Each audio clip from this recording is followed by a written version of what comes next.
Bismillahirrahmanirrahim. Assalamualaikum warahmatullahi wabarakatuh. Yang terhormat Bapak Lalu Majelani, STMSC PhD, selaku dosen pembimbing saya. Perkenalkan, nama saya Muhammad Faisal dengan NRP 03311800000004. Pada kesempatan pagi hari ini, izinkan saya menyampaikan hasil tugas akhir saya yang berjudul Analisis Spasio-Temporal Perubahan Nitrogen Dioksida atau NO2 selama kebijakan pembatasan sosial COVID-19 dari data citra Sentinel-5P menggunakan Google Earth Engine dengan studi kasus Provinsi DKI Jakarta. Adapun topik presentasi pada kali ini yang pertama yaitu pendahuluan, dilanjutkan yang kedua yaitu metodologi, ketiga hasil dan analisis, dan yang terakhir keempat yaitu penutup. Yang pertama yaitu latar belakang, pemerintah Indonesia mengkonfirmasikan kasus pertama COVID-19 pada tanggal 2 Maret tahun 2020. Kemudian virus ini terus menyebar ke beberapa wilayah di Indonesia. Menurut data dari BPS tahun 2020, memperoleh bahwasanya lebih dari separuh kasus COVID-19 di Indonesia berada di Pulau Jawa, yang didominasi oleh 4 provinsi utama dan yang terbesar yaitu Provinsi DKI Jakarta senilai 22,7%.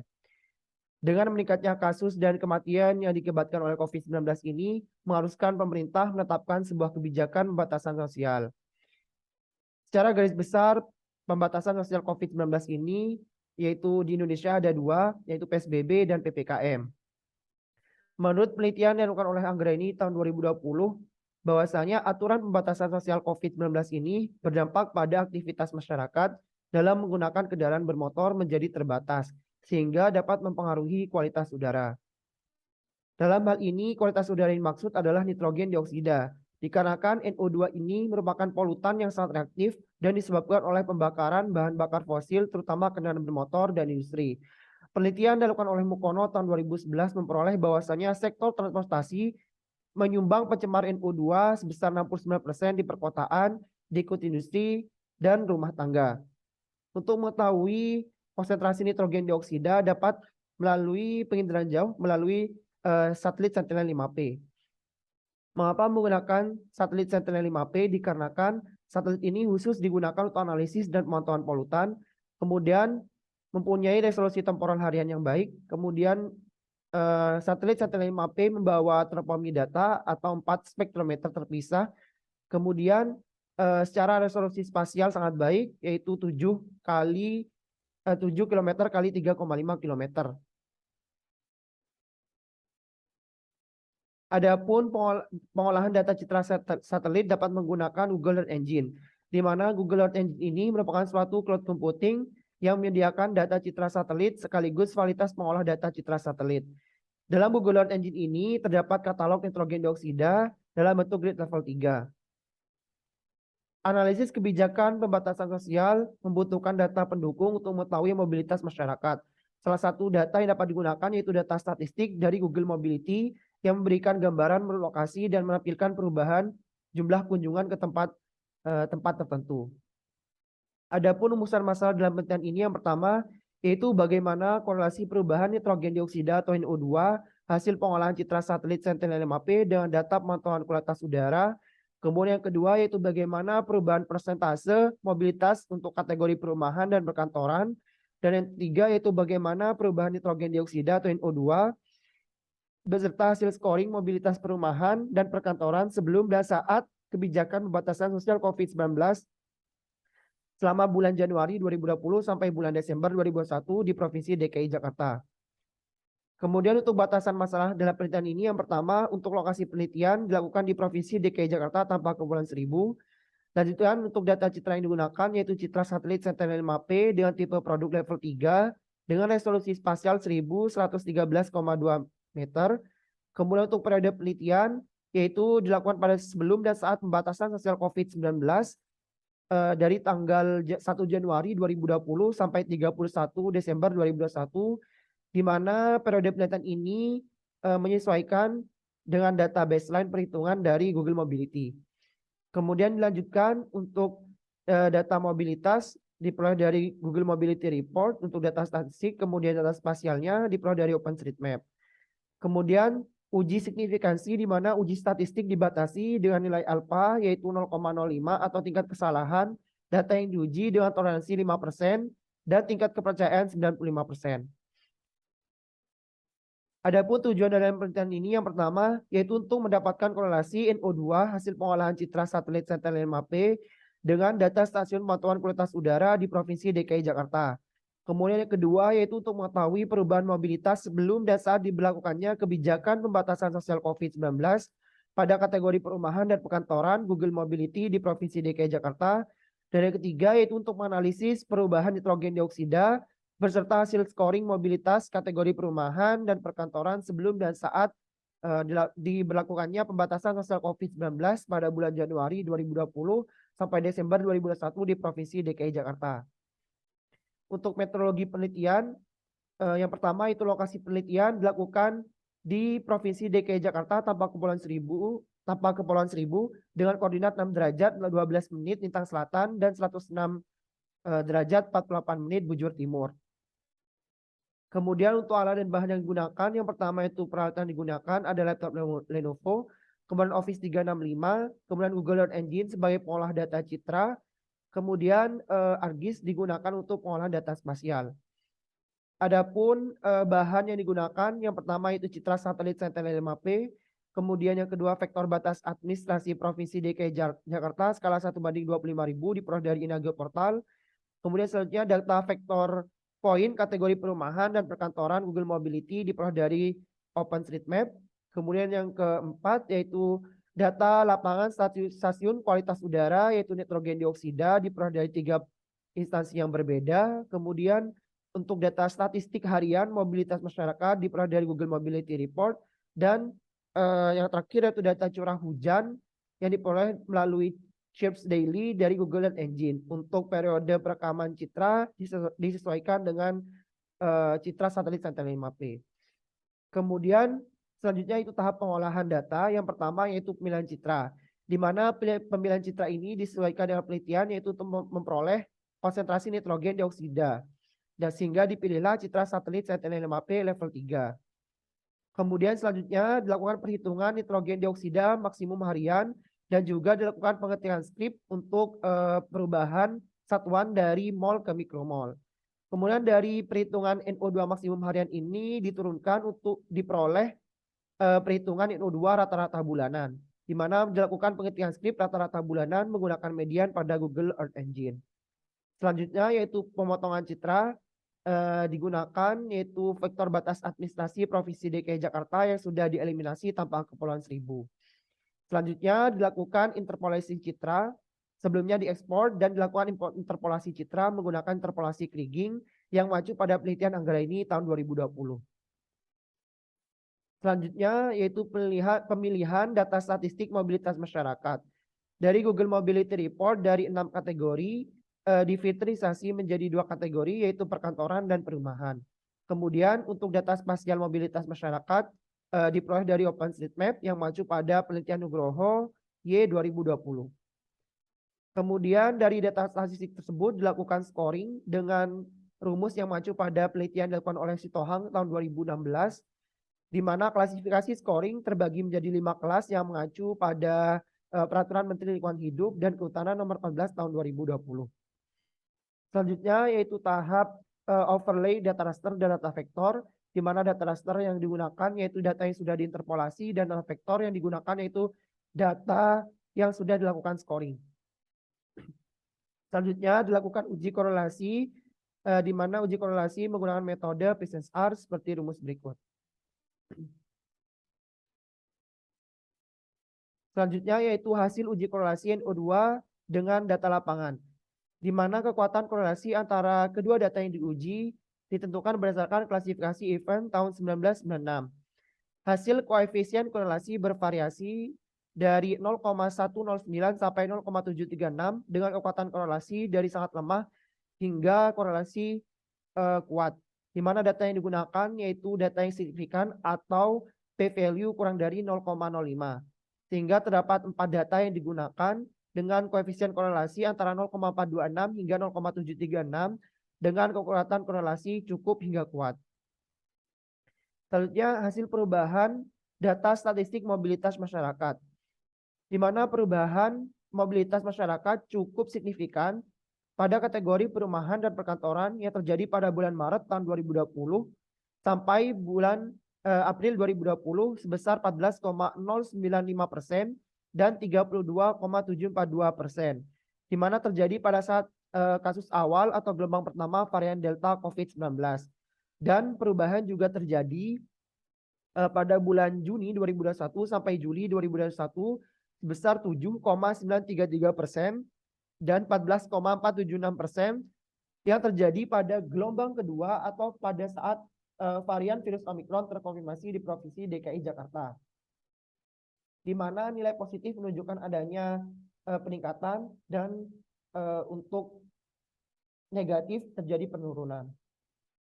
Kemudian dari data statistik tersebut dilakukan scoring untuk mengetahui densitas atau mobilitas masyarakat pada saat ditetapkannya pembatasan sosial COVID-19. Yang pertama, untuk scoring kategori perumahan, semakin tinggi atau mengarah positif interval perumahan, maka mobilitas masyarakat sangat rendah. Berkebalikan dengan scoring perkantoran, semakin tinggi atau mengarah negatif, maka mobilitas masyarakat sangat rendah.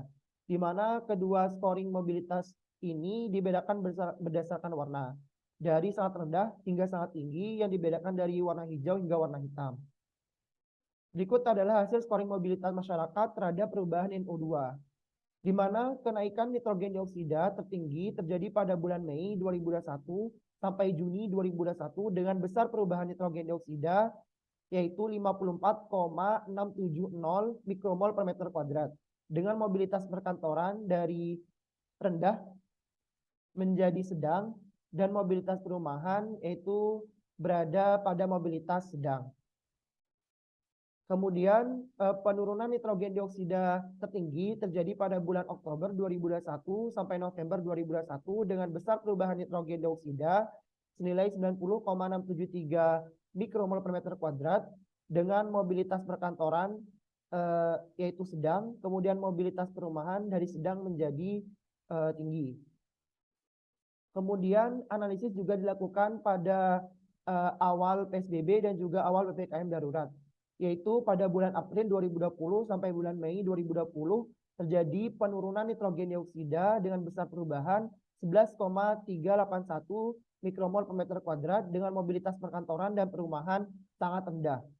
Kemudian untuk PPKM darurat pada bulan Juli 2021 sampai Agustus 2021 terjadi penurunan NO2 dengan besar perubahan 23,195 mikromol per meter kuadrat dengan mobilitas perkantoran dan perumahan dari sangat rendah menjadi rendah.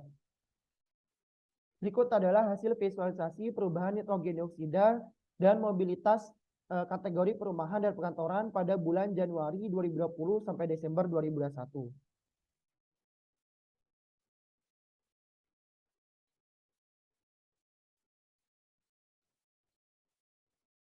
Selanjutnya, investigasi atau analisis ditambahkan untuk mengetahui perubahan NO2 tahunan dan anomali perubahan pada nitrogen dioksida. Diperoleh bahwasanya hasil menunjukkan NO2 atau nitrogen dioksida ini mengalami penurunan pada tahun 2020 senilai 21% dari tahun sebelumnya dan mengalami kenaikan senilai 23% pada tahun 2021. Sehingga dapat disimpulkan bahwasanya kualitas udara dalam hal ini NO2 hanya turun pada tahun 2020 dan tidak diikuti dengan tahun selanjutnya. Kemudian analisis juga dilakukan terdapat anomali perubahan NO2 pada bulan Februari 2020 saat mobilitas masyarakat pada kategori perumahan dan perkantoran sangat tinggi. Sebaliknya kualitas udara atau NO2 turun sebesar 17,062 mikromol per meter kuadrat. Salah satu faktor meteorologi yaitu curah hujan dapat meningkatkan kualitas udara, dibuktikan dikarenakan NO2 menurun. Kemudian dilakukan uji korelasi antara data nitrogen dioksida dengan data curah hujan, di mana data curah hujan ini mengurangi data CHIPS harian. Hasil uji korelasi menunjukkan bahwasanya terdapat korelasi yang cukup pada arah negatif. Kemudian pada bulan Februari juga meningkatnya curah hujan dikarenakan adanya badai tropis Ferdinand. Kemudian selanjutnya yaitu analisis spasial citra NO2. Analisis spasial ini dilakukan untuk mengetahui luasan dan wilayah tertentu di Provinsi DKI Jakarta yang mengalami perubahan kenaikan NO2 rata-rata setiap bulannya minimal 1 mikromol per meter kuadrat.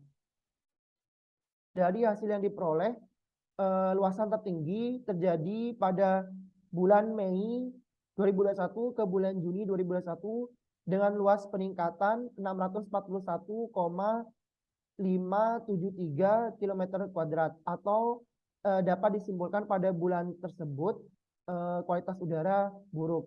Kemudian untuk peningkatan terendah terjadi pada bulan November 2020 sampai Desember 2020 dengan luasan citra yang mengalami peningkatan 0 km kuadrat atau dapat disimpulkan pada bulan tersebut kualitas udara sangat baik.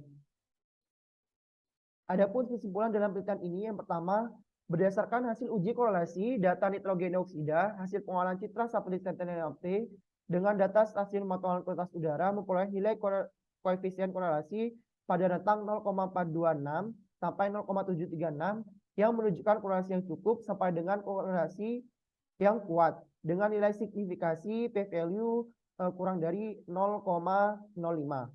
Kemudian untuk selanjutnya perubahan persentase mobilitas masyarakat pada objek perumahan dan perkantoran fluktuatif dan cukup signifikan terjadi pada bulan Maret 2020 sampai bulan April 2020 sebesar 14,095% dan 32,742% yang terjadi pada saat kasus awal COVID-19 atau gelombang pertama varian Delta COVID-19 terkonfirmasi di Provinsi DKI Jakarta, dan pada bulan Juni 2021 sampai bulan Juli 2021 sebesar 7,933% dan 14,476% terjadi pada gelombang kedua. Kemudian yang ketiga, hasil perubahan NO2 dan mobilitas pada gelombang pertama dan kedua COVID-19 diperoleh penurunan NO2 terjadi pada awal PSBB, yaitu pada bulan Maret 2020 sampai bulan Mei 2020. Dan PPKM darurat pada bulan Juli 2021 sampai bulan Agustus 2021. Di mana perubahan penurunan nitrogen dioksida tersebut sebesar 11,381 mikromol per meter kuadrat dan 23,195 mikromol per meter kuadrat dengan mobilitas kategori perumahan dan perkantoran sangat rendah dan rendah. Adapun saran dalam penelitian ini yang pertama yaitu untuk analisis kualitas udara dapat menggunakan parameter lain selain NO2, contohnya karbon monoksida, sulfur dioksida, ozon, PM2,5 dan PM10. Saran yang kedua yaitu menggunakan data dengan rentang waktu yang lebih panjang agar mendapatkan hasil yang lebih akurat.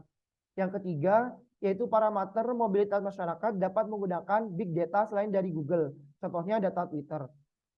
Adapun saran yang keempat yaitu dapat menambahkan parameter lain yang menyebabkan fluktuasi perubahan NO2, contohnya kecepatan angin, kelembapan udara, dan suhu permukaan. Kemudian yang kelima, saran yang kelima yaitu produksi NO2 tidak hanya di Jakarta, akan tapi ada faktor lain seperti pabrik besar di sekitar Jakarta atau Bodetabek, sehingga perlu dianalisis lebih lanjut pengaruh tempat-tempat yang menghasilkan NO2 sangat tinggi. Kemudian yang terakhir yaitu dapat menambahkan data validasi di lapangan sumber-sumber yang menyebabkan meningkatnya kualitas udara. Adapun daftar pustaka yang saya gunakan dalam penyusunan penelitian tugas akhir saya sebagai berikut. Cukup sekian presentasi dari hasil tugas akhir saya. Apabila ada kesalahan, mohon maaf yang sebesar-besarnya. Wassalamualaikum warahmatullahi wabarakatuh.